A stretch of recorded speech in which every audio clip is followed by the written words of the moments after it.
Global star Ram Charan, Bollywood star director Shankar కాంబోలో తెరకెక్కిన game changer movie జనవరి 10న ప్రేక్షకుల ముందుకు వచ్చింది. అయితే ఎవరూ ఊహించని విధంగా ఈ సినిమాకు మిక్స్డ్ టాక్ లభించింది. అందుకు కారణంగా కలెక్షన్లు కొంచెంగా స్లో డౌన్ అయితే అయ్యాయి. ఈ చిత్రం 6వ రోజు కలెక్షన్లను తెలుసుకోబోయే ముందు ఒక చిన్న రిక్వెస్ట్, మన ఛానల్లోని వీడియోస్ చూసి నచ్చితే సబ్స్క్రైబ్ చేసి లైక్ కొట్టి షేర్ చేయండి. సాంకేతిక నిపుణుల రెమ్యునరేషన్తో పాటు ప్రమోషన్ ఖర్చులతో అన్నీ కలుపుకొని 450 కోట్లకు పైగా భారీ బడ్జెట్తో దిల్ రాజు నిర్మించారు. ఇక ఈ చిత్రం కలెక్షన్ల వివరాల్లోకి వెళ్తే తొలి రోజు ఇండియన్ బాక్సాఫీస్ వద్ద 51 కోట్ల నెట్ కలెక్షన్స్ను రాబట్టింది.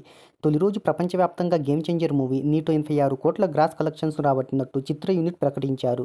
ఇక ఇండియన్ బాక్సాఫీస్ వద్ద రెండవ రోజు 21.6 కోట్లు, మూడవ రోజు 17 కోట్లు, నాలుగవ రోజు 8.50 కోట్లు, ఐదవ రోజు 10.19 కోట్లు వసూలు చేసింది గేమ్ చేంజర్ మూవీ.